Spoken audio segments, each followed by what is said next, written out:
반갑습니다. 네, 방금 소개받은 홍구아라고 합니다. 제가 여러분하고 이제 오늘 처음 이렇게 뵙게 됐는데요. 제가 오늘 이제 특별히 젊은 부부가 이렇게 헌신 예배로 드린다는 그런 이야기를 듣고 굉장히 기뻤습니다. 요즘 참 이렇게 젊은 부부는 또 그 다음 세대를 양육하는 아주 중요한 그런 책임을 가지고 있고 정말 아이들 양육하는 게 너무 중요하거든요. 그리고 젊은 부부들이 아이들 양육하는 데서 제일 많이 다투기도 해요. 굉장히 어려운 시기이기도 하고. 그래서 여러분하고 그런 어려운 가운데 어떻게 지혜롭게 부부 관계를 또 향상시키고 아이들을 잘 양육할 수 있을지 이런 말씀을 서로 같이 나눌 수 있어서 굉장히 저도 기쁘고 또 기대됐습니다. 잠깐 기도하겠습니다. 사랑이 많으신 하나님 아버지, 저희도 오늘 참 그리스도의 마음으로 하나 되는 가정을 만들기 위해 저희가 어떠한 것들을 힘써야 될지 함께 나누기를 원합니다. 하나님께서 이 시간 함께해 주시기를 원합니다. 주님께 맡겨오며 예수님의 이름으로 기도드립니다. 아멘. 이제 여러분이 아마 다 연애 과정을 거쳐서 이 사람이 나한테 최선의 배우자일 거다 하고 착각하든지 뭐 확신하든지 뭐 그렇게 해서 이제 가정을 이루셨을 거예요. 근데 결혼 전에 생각했던 배우자가 아니네 하고 굉장히 실망하는 사람도 있었을 거고, 결혼에 전에 기대했던 것보다 훨씬 좋네 하고 또 감사하는 사람도 있을 거고 그래요. 근데 이제 결혼 과정에서 우리가 사실은 굉장히 상대방에 대해서 많은 이상화를 하게 되기가 쉽거든요. 어쩌면 내가 원하는 모습을 상대방이 가졌을 것이라고 자기의 그 기대와 이상을 우리가 그걸 이제 심리학적인 용어로 투사한다고 그래요. 저 사람 이럴 거야 라고. 저 사람 그거 아니더라도 내 눈에는 그렇게 보이는 거예요. 내가 너무 그런 사람을 원하니까. 그런 현상이 일어나기도 하고, 또 우리가 자기 좋은 모습만 보이고 싶잖아요. 자기 좋은 모습을 보이려고 하다 보니까 자기도 모르게 거짓말이 아니라 자기 거짓짝의 모습들이 우리가 다 있거든요. 참 자기의 모습도 있지만 잘 보이고 싶은 그런 모습들이 있어요. 연애하는데 막 안 좋은 모습 보이는 거는 파토내자는 거죠. 근데 잘하고 싶은 그런 마음에서 내 어떤 진짜 모습보다 좀 더 포장되고 좋아 보이게 하는 그런 것들이 우리 안에 작용하기가 쉽거든요. 이런 게 복합적으로 작용해서 서로 약간 장님이 되지 않으면 맨정신으로는 하기 어려운 게 또 결혼이에요. 그런데 이게 이제 정도의 차이가 있는 거죠. 너무 이상화가 심했다든지 너무 거짓짜기가 컸다든지 이러면 결혼하고 나서 실망도 크고 기대했던 거랑 너무 다르다 보니까 갈등도 더 많이 일어나게 되고 그러기가 쉬워요. 근데 그 과정 가운데 다 하나님께서 우리의 자유의지를 허용하셨잖아요. 자유의지도 주시고, 그렇지만 너 정신 똑바로 차리고 나랑 같이 이 배우자 선택 과정을 함께 하자 했는데 어쩌면 내가 더 자유의지를 많이 발휘했을 수도 있고요. 어쩌면 하나님한테 잘 순종했을 수도 있고요. 뭐 이런 여러 가지 과정을 거쳐서 우리가 이제 결혼을 해서 여러분이 이제 가정을 이룬 거죠. 그러면 결혼 전에는 눈을 크게 뜨고 사실 상대방의 장점은 우리가 다 좋아하는 부분이거든요. 매력을 느끼는 부분이에요. 그러니까 그건 당연하게 내가 좋아하는 부분인데 결혼 전에 크게 눈을 뜨고 봐야 될 거는 상대방의 단점이 내가 수용 가능한 정도인가, 그걸 눈을 크게 뜨고 봤어야 되거든요. 근데 아까 얘기한 그런 이상화나 거짓짝이 모습이나 이런 것들이 이제 크게 되면 그 단점을 보는 거를 많이 놓치게 돼요. 그게 다 콩깍지가 씌우면 다 좋아 보이니까. 그래서 이 사람의 그 단점이 내가 감당할 수 있는 수용 가능한 건지 이런 것들에 대해서 그냥 잘 견적이 안 나오고 하는 분들도 있어요. 그리고 이제 결혼하고 나서는 사실 이제는 그 단점을 내가 그냥 감수해야 되는 거예요. 어떻게 보면 하나님 안에서 우리가 언약함으로 하나님 이 사람을 내 배우자로 내가 하나님 안에서 약속했습니다. 이 사람 배우자로 이제 이렇게 맞아서 함께 결혼한 가정을 이루겠습니다 하고 하나님하고 약속한 거거든요. 그래서 이제 그 뒤에는 단점이 보여도 이제는 감수해야 되는 거예요. 근데 어떤 분들은 결혼하고 나서 하나님 나한테 왜 이러세요? 이런 사람인지 몰랐어요. 막 이러시는 분들이 있어요. 그럼 하나님 뭐라고 그러시겠어요? 나는 너한테 분별력 다 줬고 너한테 기회 다 줬고 잘 살펴보기를 원했다. 그리고 네가 선택에 책임을 지는 거다라고 하나님은 아마도 말씀하실 거예요. 그럼 결혼 뒤에는 여러분 다 결혼해서 이제 이미 이렇게 결정해서 이렇게 오신 분들이라면 이제는 하나님 탓도 아니고 내 탓도 아니고 그냥 내 선택에 책임을 지는 이제 그런 이제 과정을 해나가야 되는 거예요. 그러면은 이제 하나님이 너 힘들지? 내가 힘 줄게. 내가 함께 할게. 분명히 그러실 거예요. 내가 어떤 선택을 했든 이제는 하나님 안에서 이제 언약 관계의 그런 결혼 과정이 시작된 거예요. 그러니까 하나님과 우리와의 관계가 우리가 언약 백성이라고 그러죠. 하나님이 우리를 사랑하시고 하나님의 백성을 삼으시고 하나님의 은혜로 이루어진 거예요. 내가 뭘 잘해서가 아니에요. 내가 뭘 잘해서 하나님이 하나님 백성으로 삼아주신 거 아니잖아요. 우리가 죄인 되었을 때 하나님이 예수님을 보내시고 우리를 구원하신 거잖아요. 그리고 그 언약 백성이 되는 거는 하나님의 어떤 일방적인 그 사랑 속에 있고 그 하나님의 사랑에 우리는 순종함으로 또 쌍방적이기도 한 거예요.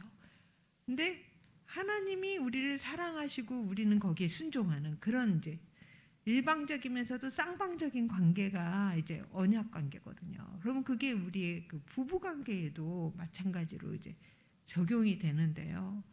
부부 관계 속에서 이제 하나님 앞에서 우리가 약속을 한 관계이기 때문에 이제 쌍방적이에요. 근데 세상의 넌크리스찬들이 하는 그런 쌍방적인 관계랑은 좀 다른 거예요. 그쪽의 관계는 약간 계약 관계 같은 거죠. 이거 내가 행복하지 않아. 아, 내가 이거 기대했던 결혼이랑 달라. 저 사람은 완전히 다른 사람이네. 나 이럴 줄 몰랐어. 그러면 취소도 하고 철회도 하고 막 그래요. 내 행복이 첫 번째 기준이 돼요. 사람들한테 이혼 이유를 물어봤을 때 행복하지 않아서. 거기에는 성격 차이, 뭐 여러 가지 들어가죠. 그렇게 되는데요. 이 언약 관계는 그렇지 않다는 거예요. 하나님이 우리를 자녀 삼으신 다음에 야, 너 그런 줄 몰랐어. 이거 취소해. 그런 거 있나요? 그렇지 않아요. 영원해요. 영원성이 그 안에 있어요. 그래서 우리는 하나님한테 약속한 관계이기 때문에 상대방이 나한테 어떻게 하느냐에 따라 또는 내가 행복하냐 행복하지 않느냐에 따라 이 결혼 관계를 쉽게 우리가 그냥 취소하고 파기하고 그럴 수 있는 관계가 아니라는 거예요.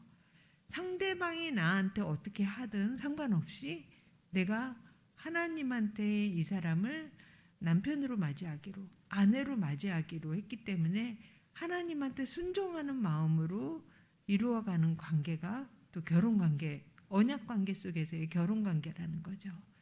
그래서 쌍방적이지만 또 하나님의 그 사랑, 예수님이 자기를 비워서 종의 그런 형체로 오신 것처럼 자기를 비우는 과정이 필요한 게 이 부부관계라는 거예요. 상대방을 어떻게 보면 내 행복의 도구로 삼는 게 아니라 내가 나를 비워가는 그런 과정, 섬기는 과정, 이런 것들이 요구되는 그런 관계가 그리스도 안에서의 결혼 관계라는 거죠. 이게 너무 어려워요, 사실. 근데 하나님이 우리를 자녀 삼으실 때 하나님 은혜로 된 거잖아요. 근데 은혜라는 거 자체가 사실 용서를 기초로 하고 있어요. 우리 죄를 용서하셨잖아요. 그래서 우리도 이 언약 관계를 이루어가기 위해서는 끊임없이 용서해야 돼요. 상대방을. 끊임없이 용서하지 않으면 도대체 우리는 이 관계를 감당할 수가 없어요. 왜냐하면 서로 상처를 주게 돼 있거든요. 사실 멀리 있는 사람들이 우리 상처 주지 않아요. 가장 가까이에 있는 가족이 제일 힘들어요. 나를 가장 잘 알기도 하기 때문에 나의 가장 취약한 점을 가장 정말 아프게 하기도 하고요. 정말 감당하기 힘든 그런 서로 모욕적인 그런 말들을 하기도 하는 게 또 부부관계이기도 해요. 근데 그런 사람을 끊임없이 용서하지 않으면 그 하나님이 이루신 하나님 앞에서 우리가 그렇게 부부로 관계를 맺은 그 관계를 계속 이어가기가 어려워요. 근데 용서가 쉽나요? 용서 너무 어려워요. 우리의 그 원래 죄성의 그 모습은 돈을 사랑하고 자기를 사랑하고 말씀에 있죠. 내가 더 중요한 존재들이에요. 우리의 본성은. 그런데 그거를 성령의 법을 따라야 되니 그 굉장히 어려운 거예요. 근데 용서를 어떻게 하면 잘할 수 있을까? 용서를 촉진하는 방법들이 있어요. 용서를 하려면 사실 내가 뭘 상처를 받았는지를 먼저 이해해야 돼요. 내가 왜 아픈지. 이게 어떤 경우는 내 이슈 때문에 내가 아픈 경우도 있어요. 상대방은 나를 그렇게 해치려고 하거나 그렇게 상처를 주려고 한 게 아닌데 내가 부모한테 받았던 상처가 상대방이 한 말이나 행동 때문에 너무 크게 다가오고 그럴 수도 있거든요. 그리고 상대방이나 내 어떤 것을 우리가 성격 차이 많이 얘기하잖아요. 성격 차이는 서로 다름을 얘기하거든요. 근데 그 서로 다른 것을 다르다고 하지 않고 이게 저 사람이 틀렸다라고 할 때 더 우리는 상처 더 크게 받고 상대방을 바꾸고 싶어 하고 그러기 쉽거든요. 그러면서 더 굉장히 심한 갈등을 겪게 되기도 해요. 근데 부부가 만났을 때 남자랑 여자라는 차이도 있고요. 각기 다른 가정에서 30년 뭐 그 이상 가까이 이렇게 살다가 만난 거잖아요. 그러면 다른 점이 굉장히 많을 수밖에 없어요. 다르기 때문에 서로 힘든 거거든요. 근데 다르다는 거를 수용하는 정도가 사람마다 달라요. 어떤 사람은 저 사람이 나갔기를 바래요. 그러니까 기대를 많이 하는 거예요. 우리 집에는 이랬으니까 이래야 되지 않냐. 그리고 왜 나를 몰라주나. 이런 기대가 많을수록 상대방에 대한 실망도 크고 상대방이 잘못됐다라고 느끼기가 쉬워요. 그러니까 내가 상처를 받는 거예요. 근데 그거는 상대방이 틀렸거나 나는 옳고 이런 게 아니라 서로 다름에서 오는 거기도 많거든요. 남자 여자 차이도 커요. 어떻게 보면 옛날에는 뭐 화성에서 온 여자, 금성에서 온 남자 뭐 이런 식의 남녀 차이 이런 것들 많이 얘기했는데 요즘은 그런 얘기하면은 굉장히 민감하게 반응하시는 분들도 있어요. 근데 남성과 여성으로 하나님이 만드셨잖아요. 그러면 남성은 남성으로서, 여성은 여성으로서 일단 호르몬이 달라요. 일단 호르몬이 다르기 때문에 어떤 수용하는 정도나 어떤 자기가 내가 나다움을 느끼는 어떤 그런 것들도 다를 수밖에 없어요. 근데 창세기 3장에서 우리가 타락하고 나서 바로 말한 게 뭐예요? 서로 간에 헤게모니 다툼이 일어날 거라고 그랬거든요. 어쩌면 부부관계는 그 다툼을 계속하는 거예요. 서로 지배하고 싶은 거예요. 서로 내 뜻대로 상대방을 움직이고 싶은 거예요. 근데 안 되죠, 잘 안 되니까 내가 또 상처를 받는 거예요. 그러니까 이 상처가 어디에서 왔는지, 이게 내 이슈인 건지, 상대방이 정말 어떤 그런 잘못을 계속하고 있는 건지, 이런 것들을 좀 살펴보고 객관화시켜서 보고 좀 이런 작업이 필요하다는 거예요. 그리고 내가 정말 아프면, 아프고 상처 입었으면 그 상처에 대해서 깊이 내가 좀 공감도 받아보는 그런 것도 좀 필요할 수 있고요. 그런 것들을 이야기하는 어떤 대상이 필요할 수도 있어요.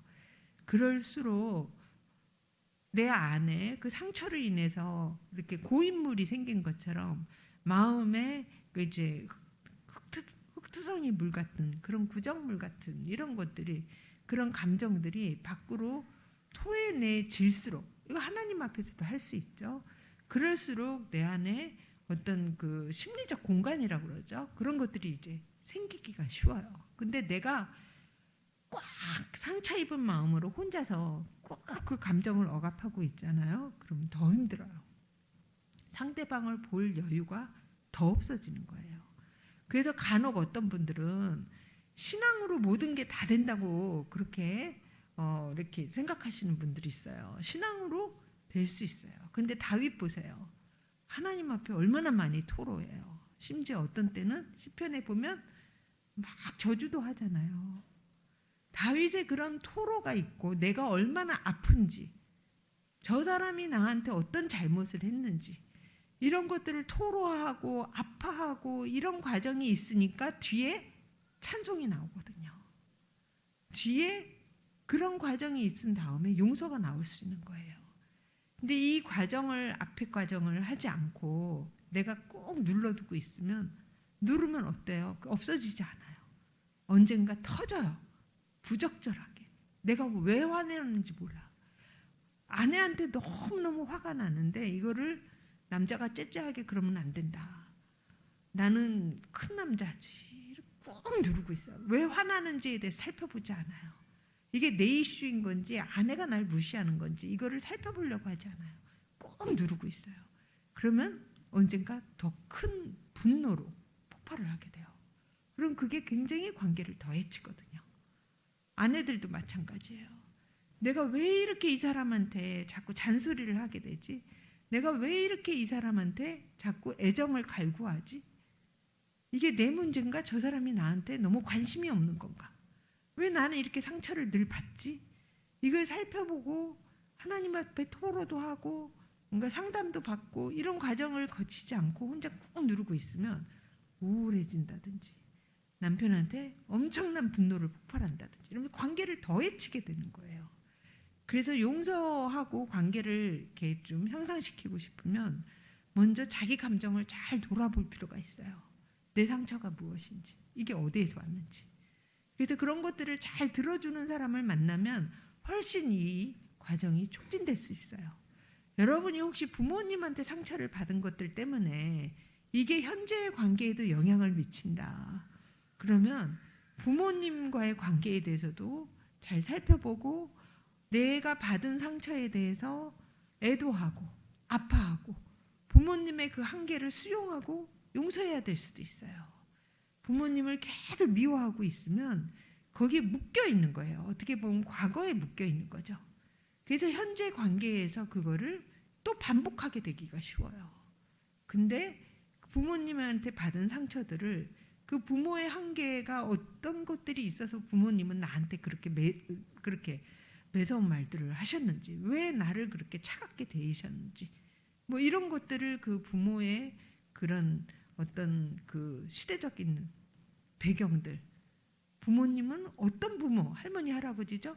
어떤 부모에게서 자랐길래 그렇게 애정 표현이 없는 분들이었는지, 이런 것들을 잘 살펴보고 그의 부모의 한계였구나, 부모님은 그럴 수밖에 없는 어쩌면 그런 분들이었구나, 이런 과정들을 잘 거치면 이제 부모의 그런 한계를 수용하고 이제 용서하게 되거든요. 그럼 자유로워지는 거죠.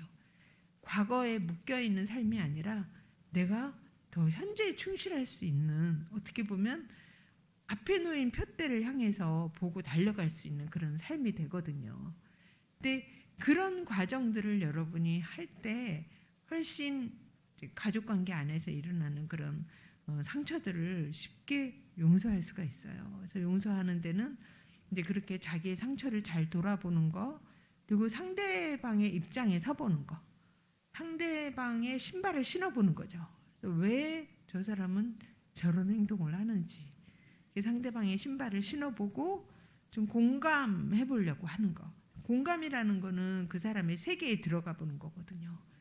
그래서 나는 그 사람의 그런 경험을 직접 하지는 않았어도 그 사람의 세계에 들어가서 그 경험을 대리 경험하는 것처럼 경험하는 거예요.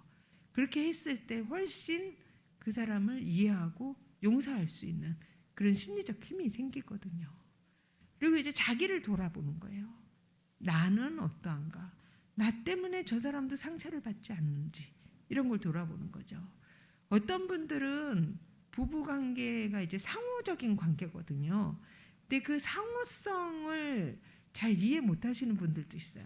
나는 피해자고 저 사람은 가해자다. 근데 내가 힘들면 상대방도 힘들어요. 이게 서로 상호적인 관계가 될 수밖에 없는 게 이제 부부 관계거든요. 그래서 내가 힘들면 저 사람도 힘들겠지. 내가 힘들게 하는 부분은 어떤 게 있을까? 이렇게 자기를 돌아볼 때 훨씬 용서하기가 쉬워져요. 그렇게 해도 정말 잘 이해가 안 가. 그럴 때는 이걸 통해서 하나님은 나에게 뭘 원하실까? 그 하나님 안에서 재해석해 보는 거. 이런 과정들이 용서를 촉진시킬 수 있어요. 그러면 이제 우리가 용서는 감정이라고 생각하기가 쉽거든요.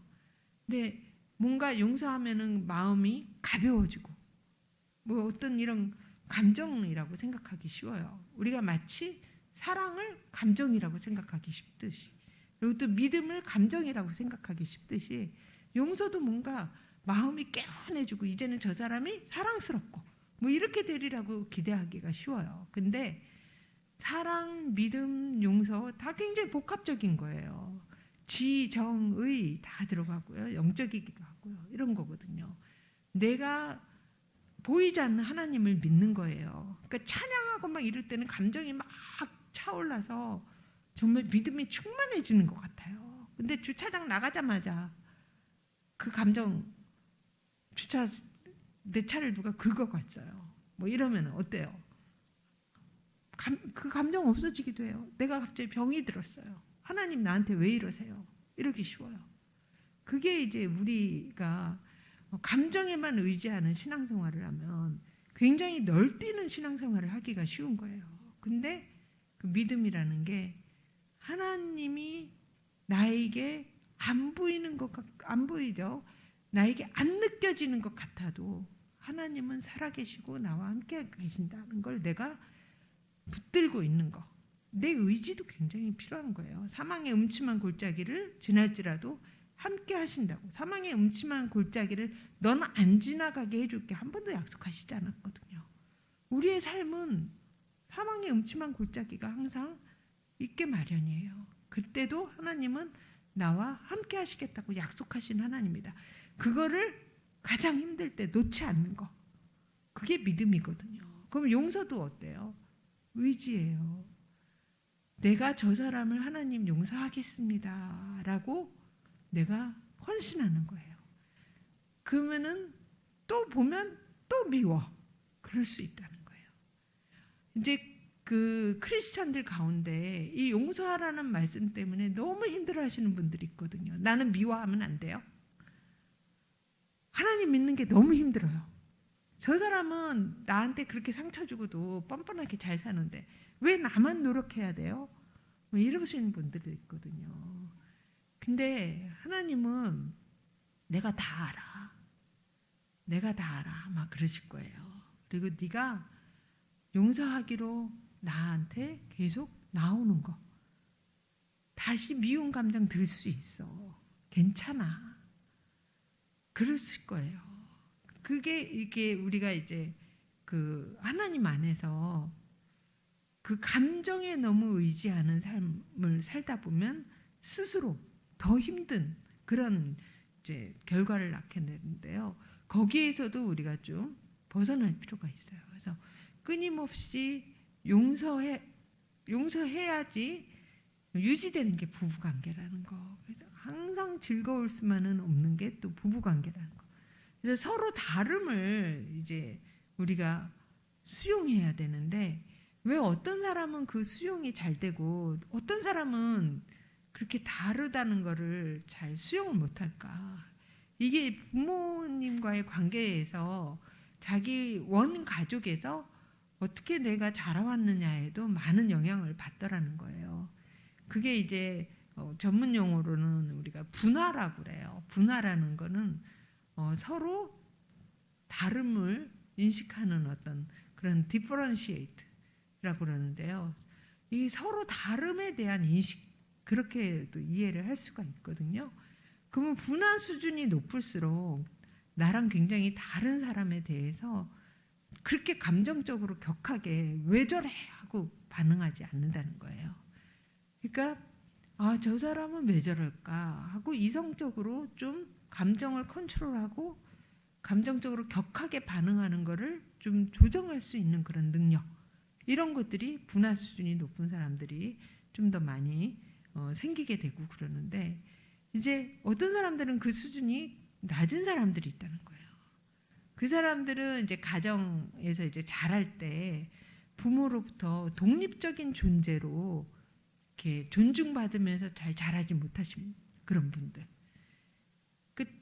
내가 독립적인 존재고 점점 유아기부터 청소년기를 거쳐 성인이 되면서 내 선택이 존중받고 이런 것들이 있어야 자연스럽게 분화 수준이 높아지는데, 별로 그런 게 없는, 그러니까 굉장히 의존적으로 자랄 수밖에 없는 그런 환경이었던 분들이 분화 수준이 낮아진다는 거예요. 왜 그런 현상들이 일어날까? 그러면은 부부 관계가 대부분이 좀 갈등이나 불안 관계가 많더라는 거죠. 그러니까 그 부모님이. 그럼 갈등과 불안이 많게 되면 서로 맨날 얼굴 보고 싸우는 거 너무 힘들잖아요. 그러니까 우회로를 만드는 거예요. 어떻게 보면 회피 수단들을. 아내를 어떻게 하면 좀 싸우는 걸 좀 회피할 수 있을까? 아내도 어떻게 하면 남편이랑 덜 부딪힐까? 이런 걸 하면서 만들게 되는 게 삼각관계라는 거예요. 이 삼각관계는 두 사람이 이렇게 갈등과 이런 불안을 겪을 때 이걸 완화시키기 위해서 제3의 대상을 끌어들이는 거예요. 그럼 제3의 대상은 사람도 되지만 사람이 아닌 그런 대상도 되거든요. 그래서 남성들이 많이 하는 게 그러니까 직장 생활 열심히 하면서 집에 될 수 있으면 늦게 오고, 뭐 이런 일이라든지 취미라든지 친구라든지 뭔가 이런 것들을 삼각관계 대상으로 삼기가 쉽고요. 그러면 어떻게 돼요? 아내는 남편의 자리가 어떻게 보면 정서적으로 빈자리가 되기가 쉬워요. 그러면 이제 아내들이 많이 삼각관계 대상으로 삼는 거는 자녀들이 되기가 쉬워요. 자녀들한테 헌신하는 거죠. 아이들 어떤 교육이든 뭐 양육하는 그런 과정에 굉장히 남편한테서 받지 못하는 그런 것들을 채움을 받으려고 더 헌신하게 되는 거예요. 그렇게 되면 이 자녀한테는 그게 이 엄마의 그 헌신이 결국 좋게 작용하기가 어렵다는 거예요. 남들 볼 때는 굉장히 헌신적인 엄마로 보일 수 있어요. 근데 그 엄마가 이 아이한테 그렇게 집중하는 거는 아이를 어떻게 보면 의존적으로 만들기가 쉽고요. 아이의 선택을 존중하게 되지가 않게 되는 경우가 많다는 거예요. 그럼 아이들이 점점 이제 중고등학교 되고 커가면서는 이 의존성 그대로 가는 경우도 있지만 그게 싫은 거예요, 아이들이. 그게 싫으면 이제 항의존이라고 그래요. 엄마가 하라는 거 반대로 다 하고 싶은 거예요. 엄마로부터 벗어나고 싶은 거예요. 엄마로부터 벗어나고 싶은 게 그게 독립적으로 보일 수도 있어요, 굉장히.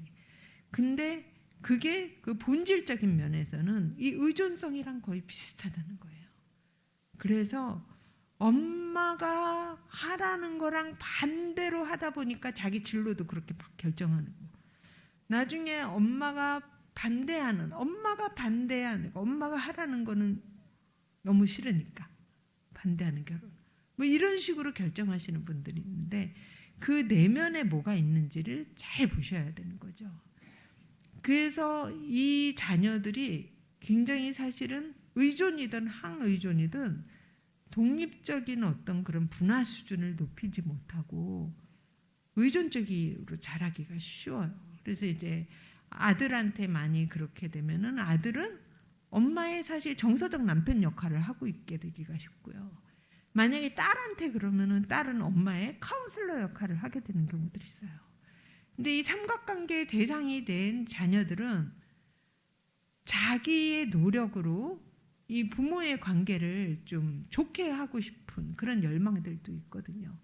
그런데 이 자녀의 노력으로 두 사람의 관계가 좋아지는 경우들은 별로 없다는 거예요. 왜냐하면은 부부관계에서 일어나는 문제들은 자녀가 이해하는 정도보다 훨씬 더 깊고 복합적인 문제들을 가지고 있는 경우들이 많기 때문에 그래요. 꼭 자녀를 두고 싸우는 경우들이 있어요. 애 공부를 왜 애가 이것밖에 안 되냐 이러면서. 그러면 아이들은 나만 잘하면 우리 부모가 안 싸울 텐데. 그리고 굉장히 더 정서적으로 혼란스럽고 자책감에 빠지고 이렇게 되기가 쉽거든요. 근데 사실은 부부의 불만이 다른 데 있던 거를 이걸 빌미로 싸우는 거지 꼭 자녀 때문에 싸우는 것만은 아니거든요. 뭐 고부 갈등, 뭐 원가족 안에서 일어났던 뭐 장서 갈등, 뭐 여러 가지, 뭐 성적인 불만, 뭐 여러 가지가 있는데 자녀 눈에는 그게 다 안 보이거든요. 그렇기 때문에 자녀가 자녀 수준의 노력으로 부부를 자꾸 엄마 아빠 사이좋게 하려고 그러는 거는 자녀가 자기 인생에 집중하지 못하게 하는 그런 결과를 낳게 되기 쉬워요. 아이들은 유아기 때는 어린애다워야 되고요. 초등학교 때는 초등학생다워야 돼요. 그리고 중고등학교 때는 중고등학생다워야 돼요. 근데 부부관계가 이렇게 안 좋아서 갈등 관계에 있고 그러면 애들이 부모님 인생에 너무 많은 그런 걱정과 불안을 가지고 있으니까 자기 인생에 집중하지 못해요. 애가 애어른이 되는 거예요. 조숙한 거예요. 나래도 잘해야 되겠다. 뭐 이런 식의. 그러니까 남들 볼 때는 아우 얘는 왜 어떻게 이렇게 조숙해요? 조숙하다는 게 결코 좋은 현상이 아니거든요. 애는 애다워야 되는 거예요. 근데 아이로 하여금 부모를 걱정하게 하는 이런 현상, 이런 것들이 부모화 현상이라고 그래요. 부모화 현상을 겪으면 아이는 성인 세계에 너무 일찍 사실 노출되는 거예요. 그러면 그 아이가 자기의 그 내면 세계가 건강하게 되기가 어렵거든요. 일단 거절도 잘 못하고요. 왜냐하면 내가 잘해야 돼. 이런 것들도 굉장히 많이 생기고요. 당위성도 많이 생겨요. 나는 꼭 이렇게 해야 돼. 나래도 잘해야 돼. 엄마의 기쁨이 돼야 돼. 나까지 엄마한테 이러면은 안 돼. 뭐 이런 식의 그런 것들이 아이한테는 굉장히 정서적인 큰 부담이 되거든요. 그럼 아이들은 유년기가 없어지는 거예요. 그래서 부부 문제는 정말 철저하게 부부가 직면해서 해결해야 돼요. 상담을 받으시든지 부부가 직접 직면하지 않으면 이 문제는 해결이 되지 않습니다. 그래서 서로 그렇게 다름을 수용하지 못하면 우리는 왜 그런가에 대해서 정말 직면해서 서로를 봐야 되고요. 내 어떤 그 분화 수준을 높이려는 그런 노력들을 해야 돼요. 내가 이 사람한테 지나친 기대를 하는구나. 이런 자각이 있고 자기 감정을 컨트롤하려고 하고 이런 노력이 서로 있어야지 이 피해를 아이들한테 넘기지 않게 돼요.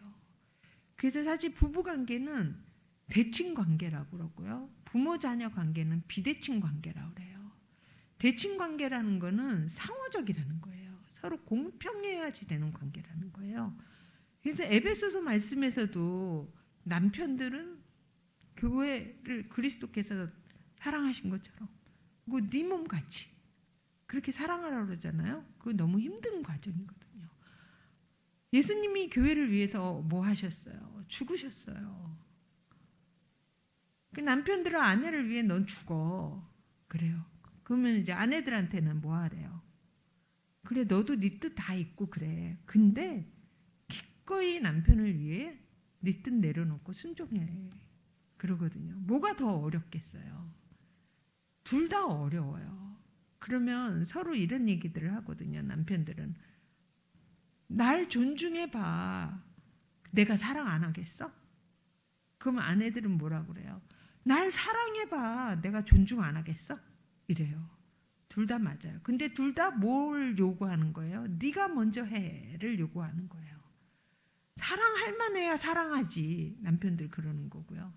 아내들은 존중할 만해야 존중하고 순종을 하지. 이러는 거예요. 그러면 하나님은 뭐라고 하시겠어요? 더 성숙한 사람이 하는 거야. 내가 언제 네가 잘해서 내가 예수님 보내시고 오시고 그랬어요? 언제 우리가 뭔가를 해서 했어요? 아니거든요. 네가 먼저 할 수 없니? 하고 남편과 아내한테 다 하나님은 물으시고 순종하기를 원하시는 거거든요. 그래서 왜 나만 맨날 미안해야 돼? 왜 맨날 왜 나만 사과해야 돼? 왜 저 사람은 먼저 사과하지 않는 거야? 난 이번에 안 해. 어디 두고 보자. 이러시는 분들도 있어요. 근데요, 하나님은 먼저 사과하는 사람이 더 성숙한 거야. 알아. 내가 다 알아. 너 얼마나 밴댕이 소갈딱지랑 사는지 내가 다 알아. 하나님은 그러실 거예요. 우리가 이 사람이 나한테 어떻게 하는지 봐서 하는 관계가 아니라는 거예요. 이 사람은 나한테 어떻게 하든 상관없이 제가 순종하겠습니다. 이 사람은 나한테 어떻게 하는지 상관없이 제가 사랑하겠습니다. 라고 하나님한테 약속한 관계라는 거예요. 그러면 이 사람이 나한테 잘 못할수록 근데 내가 순종하고 내가 사랑하면 어떻게 했어요? 하나님 나중에 굉장히 잘했다 칭찬하고 충성된 종이라고 하실 거예요. 그러니까 우리는 부부가 같이 하나님한테 심판대 위에 올라가는 게 아니에요. 우리는 하나님 앞에 단독자예요. 하나님 앞에 단독자로 내가 내 삶을, 내 역할을 어떻게 충성되게 감당했는지 하나님 앞에 백보자 앞에서 심판받는 거예요. 이 사람이 어떻게 했는지 상관없는 거죠. 베드로가 요한은 어떻게 돼요? 하고 물어봤죠. 요한복음 21장에. 그랬더니 예수님 뭐라고 그러세요? 네 상관하지 마. 네 알 바 아니야. 너는 네 일만 해. 거든요. 얘 좀 보래요. 하나님은 상관하지 마. 너 나보고 따라와. 이 부부관계에도 마찬가지라는 거예요. 내가 하나님한테 순종하는 그 과정을 같이 하면 된다는 거죠.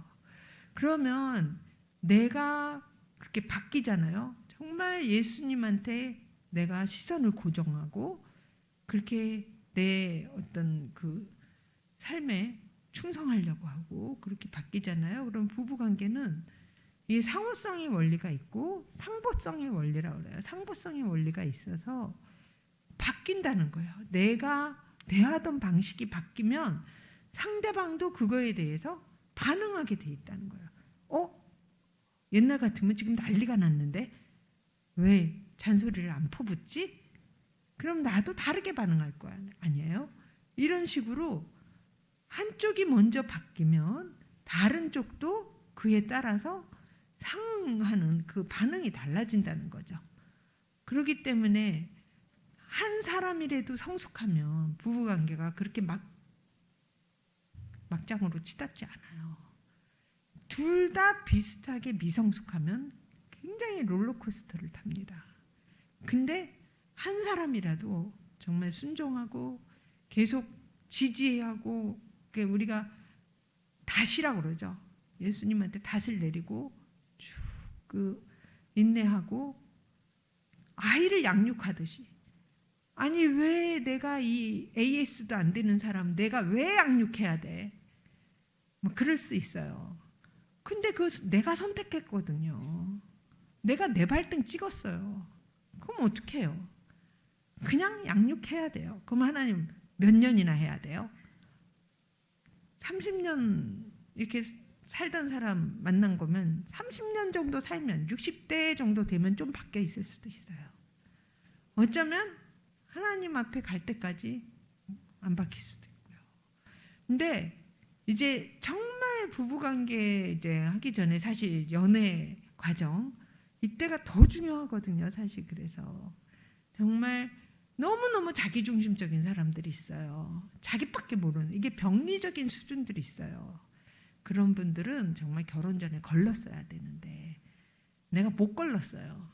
그게 좋다고. 왜냐하면 이렇게 자기중심적이고 자기애적인 사람들은 자기 감정이 아주 충실해요. 그래서 누구 좋아한다 그러면은 뭐 별이라도 따다 줄 것처럼 하고 뭐 꽃 바치고 세레나데 부르고 뭐 난리예요. 왜냐면 그게 자기가 좋으니까. 근데 그게 정말 상대방을 위한 게 아니었던 거예요. 그냥 내가 내 사랑이라는 감정에 취해서 그랬던 거예요. 근데 그게 잘 안 보이거든요. 결혼 전에는. 이게 날 사랑해서 그러는 건지 자기 감정에 취한 건지 마찬가지예요. 여성분들도. 뭐 굉장히 자기중심적이고 자기애적인 사람들을 뭐 굉장히 뭐 헌신적인 것처럼 그렇게 사랑하고 그렇게 보일 수 있어요. 근데 어찌 됐든 내가 결혼을 했어요. 그러면 굉장히 이제는 고난의 길입니다. 고난의 길 가운데 이제 하나님이 함께해 주시겠다는 그 약속을 믿고 이제 가는 건데 이제 그 가운데서 이렇게 계속 지속적으로 용서하고 수용하고 내 분화 수준을 높이고 뭐 이런 노력들이 이제 계속될 때 자녀한테 이제 피해를 주지 않게 돼요. 그러면은 부모 자녀 관계는 비대칭 관계라고 그랬죠. 그거는 일방적으로 돌보는 관계라는 거예요. 그러니까 하나님이 우리를 일방적으로 먼저 사랑하셨잖아요. 그 사랑하신 거에 우리가 순종하는 어떤 반응을 보이는 거거든요.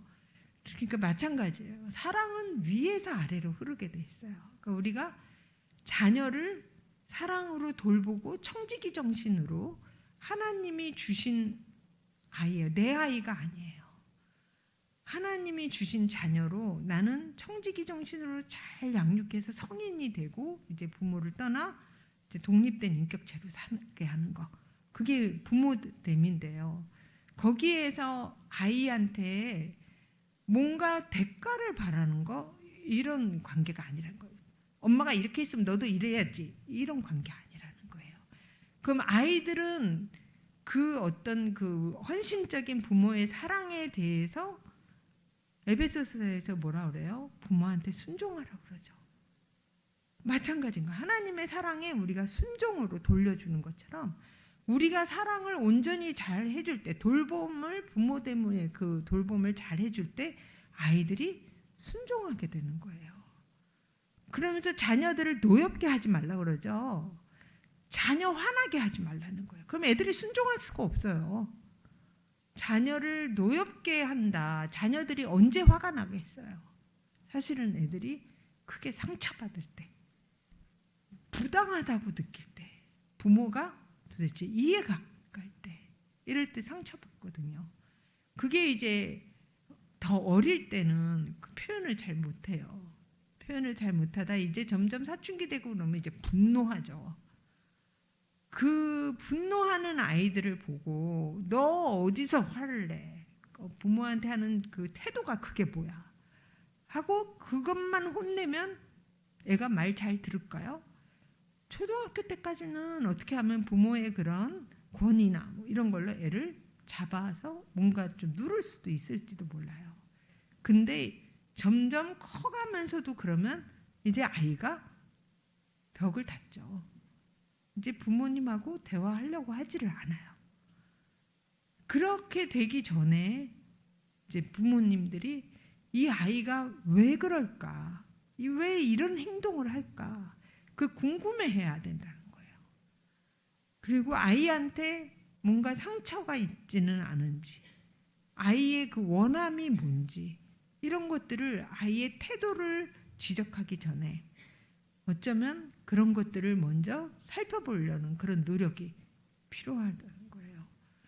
그래서 이제는 관계를 그런 어떤 공감이나 서로에 대한 그런 이해나 이런 것들이 있어야 그 다음에 관계가 개선되기가 쉽다는 거죠.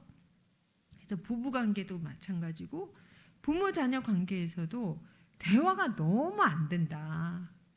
도대체 이 대화하려고 그러면 자꾸 싸움이 난다. 이러면은 사실 의사소통 기술들, 대화하는 방법 뭐 이런 것들도 좀 적용하고 배우고 그래야 될 필요도 있어요.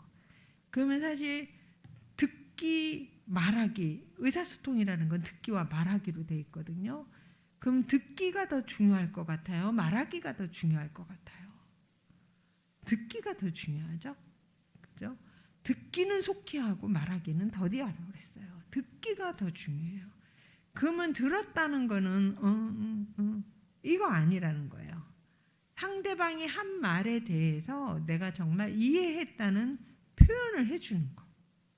그게 듣기가 다 완료된 모습이에요. 그러면 상대방의 말에 대해서 재진술을 해준다든지, 그러니까 당신은 이렇게 이런 것들이 그때 굉장히 기분이 나빴다는 거지, 뭐 이런 식의 그런 재진술을 해준다든지, 아니면 공감의 표현들이 있잖아요. 당신 굉장히 속상했겠다, 뭐 이런 어떤 공감의 표현들 해주는 거, 이런 것들이 이제 듣기가 된 모습이에요.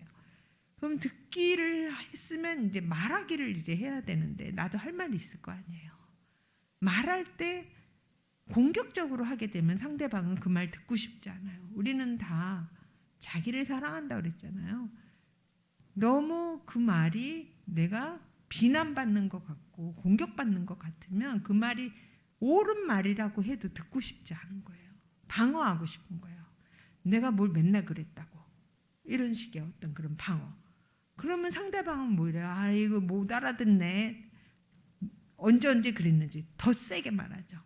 뭐 이러니까 대화가 안 되는 거예요. 그러니까 말하게 할 때는 우리가 여러분 많이 들어보셨을 거예요. 나 대화법을 써라. 이 너 대화법, 뉴 메시지는 상대방한테 초점을 두는 거거든요. 그러니까 날 지적하는 것처럼 들리기가 쉬워요. 이렇게 하지 마, 이렇게 해, 뭐 이런 식의 지적처럼 들리기가 쉬운데, 나 대화법은 당신이 이렇게 할 때 내가 굉장히 외롭게 느껴져. 나에 대해서는 아무 배려도 없는 것처럼 느껴져. 이렇게 내 감정에 초점을 맞춰서 얘기하는 거, 상대방의 행동으로 인한 내 감정에 초점을 맞춰서 얘기를 하면 훨씬 덜 공격적으로 들리거든요. 그러면 상대방이 훨씬 마음이 열리고, 그랬어? 난 몰랐네. 그렇게 내 의도는 그게 아니었는데 당신 그렇게 느꼈다니 미안해. 뭐 이런 식의 어떤 대화가 되기가 훨씬 쉬운 거예요. 그래서 말하게 할 때는 나 대화법을 하면서 내가 원하는 거를 굉장히 구체적으로 표현을 하라는 거예요. 그러니까 그 사람의 어떤 성격, 그 사람에 대해서 얘기는 하지 말라는 거예요. 그거는 고칠 수가 없어요.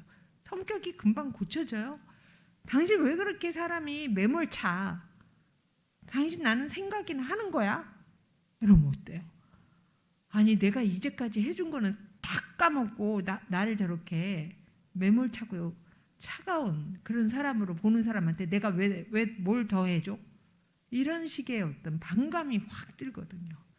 그래서 그 사람의 어떤 성격이나 사람에 대해서 얘기하지 말고 행동을 구체적으로 얘기를 하라는 거예요.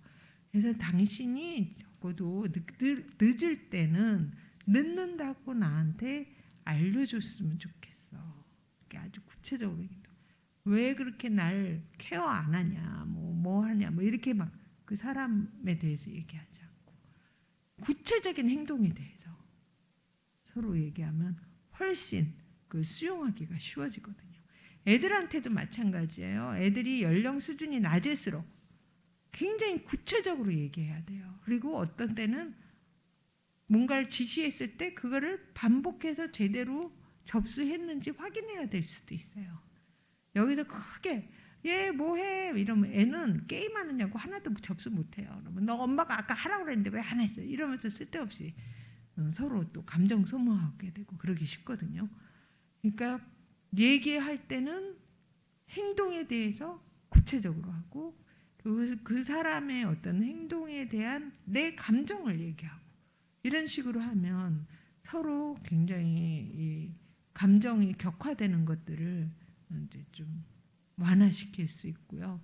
정말 서로 원하는 것들을 얘기하기가 이제 쉽게 되겠죠. 이게 이제 기본적인 의사소통 방식이에요. 그리고 정말 부부 관계에서 정말 피해야 될 그런 대화 방식들이 있어요. 이거를 가트만이라는 사람은 이 대화 방식이 너무 부부 관계를 해치고 이혼율을 높이기 때문에 요한계시록에 그 계시록에 내 기수라고 얘기해서 내게 이거 진짜 나쁘다 했던 그 첫 번째가 이렇게 서로 이제 그 사람에 대한 비난, 공격하는 거 이런 것들이거든요.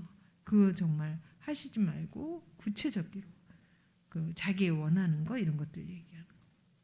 그리고 경멸이에요.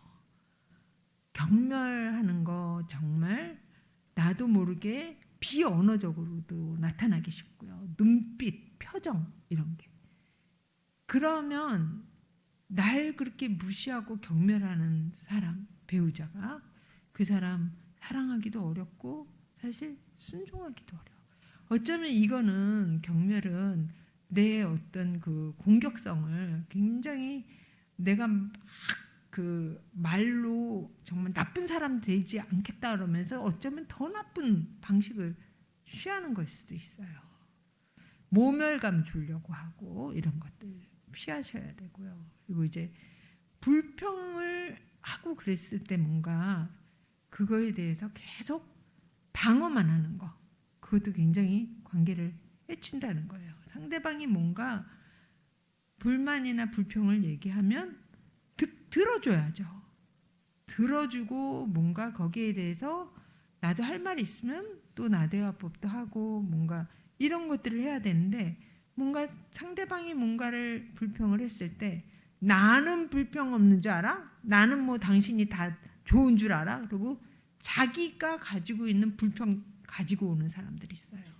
그러면 어떻게 돼요? 이거 불평 교차라고 그래요. 문제 하나도 해결이 안 되는 거예요. 그리고 둘이 더 하나 가지고 얘기하다가 이젠 2개, 3개, 나중에는 신혼 때, 결혼 전 때 뭐 이것까지 다 끄집어내는 거예요. 그럼 전혀 해결이 안 되는 거예요. 그렇게 방어적으로 불평 교차하고 이러는 거 전혀 두 사람의 관계에 도움이 안 되고요. 그러니까 상대방이 나한테 뭔가 그런 얘기를 했을 때는 나도 할 말 많아도 일단은 그거에 집중하는 거예요. 그 이슈에. 그리고 나중에 나도 있는 거를 얘기하는 방식. 그게 훨씬 낫다는 거예요. 방어하지 말라는. 그리고 또 이제 마지막으로 돌벽 쌓기 하지 말라는 거예요. 돌벽 쌓기는 뭐냐면 철수해버리는 거예요. 나 너랑 말 안 해. 말 안 통해. 사람 취급 안 하는 거 있죠? 그런 식의. 자기 굴로 들어가 버리는 거예요. 그렇게 되면 그거는 어떻게 보면 상대방을 벌을 주는 거기도 하고요. 보복하는 거기도 하고요. 또 하나는 어쩌면 무력감의 표시일 수도 있어요. 내가 도저히 못하겠다. 근데 이렇게 철수해버리고 돌벽 쌓기 하고 이거는 정말 두 사람 관계에 도움이 하나도 안 되고 관계를 굉장히 악화시킨다는 거예요. 그러면 이쪽에 버려진 것 같은 느낌을 가진 사람은 굉장히 무시당하는 것 같고 여러 가지 정말 이거는 내가 또 뭘 해야지만 될 것 같고 굴 속에 들어간 사람 어떻게 해야 될지 모르겠고 뭐 이런 혼란감에 빠져들게 하거든요. 그래서 돌벽 쌓기 굉장히 안 좋고요. 그래서 이렇게 서로 듣기와 말하기를 통해서 관계를 증진시키려고 하는 노력들 굉장히 많이 필요합니다. 그리고 가정 안에서 누군가가 파워를 가졌으면 세상의 논리는 힘을 가진 사람이 지배하는 게 세상의 논리예요. 근데 그리스도의 이 가정은 힘을 가지면 파워를 가지면 그거는 섬기는 힘이잖아요. 예수님이 힘을 가지셨죠. 근데 섬기는 종으로 오셨잖아요. 이거 그리스도 안의 교회와 가정의 원리는 누군가가 힘을 가졌으면 그 힘을 가진 사람 때문에 가족 구성원들이 행복해야 돼요. 더 가족 구성원들이 그 힘을 받아서 자기의 어떤 잠재력들이 더 많이 구현돼야 돼요. 내 힘으로 굴복시키는 거는 그거는 그리스도인의 가정의 모습은 아니라는 거예요. 엄마가 힘을 가진 가정도 있어요.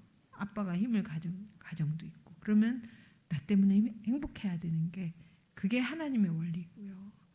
그리고 그리스도인의 이런 가정은 서로 친밀감을 형성하려고 굉장히 노력하는 관계여야 돼요. 그러니까 친밀감이라는 거는 노력 없이 계속 저절로 생기는 건 아니라는 거예요. 어떤 분은 유년기 때 기억들, 뭐 어릴 때 기억들 물어보면 나는 기억나는 게 하나도 없다 이런 말씀하시는 분들이 있어요.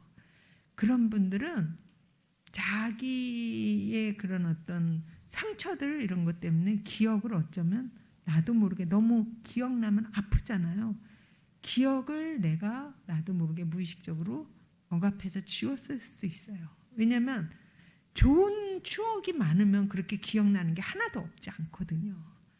근데 좋은 추억은 없고 너무 아픈, 너무 힘든 학대, 가난 이것만 있었어요. 그러면 이거 기억하고 사는 게 너무 힘들거든요. 그러니까 기억을 누르는 거예요. 그러니까 좋은 기억도 없고 나쁜 기억도 없고. 그러면 그렇게 나 별 기억 없어요 이러면 별일 없었구나가 아니라 굉장히 친밀감을 서로 나눌 수 있는 그런 가족관계나 이런 추억이 없었을 수도 있겠다 그런 생각할 수도 있고요. 근데 여러분이 그래서 자녀들하고도 그렇고 부부관계에서도 그렇고 좋은 추억들도 많이 만드셔야 되고요. 이 친밀감이라는 거는 저절로 생기는 게 아니라 나를 알려줘야 되고요. 내가 상대방에 대해서 알려고 해야 되는 그 과정에서 생긴다는 거예요. 사랑을 꼭 말로 해야 돼? 이러는 분들이 있어요. 아니 딱 보고 알아야지. 날 20년을 살았는데도 몰라? 10년 살았는데도 몰라? 이러시는 분들이 있어요. 근데 왜 상대방이 그냥 알기를 바래요? 왜 상대방이 나를 알아서 이렇게 뭔가를 해주기를 바래요?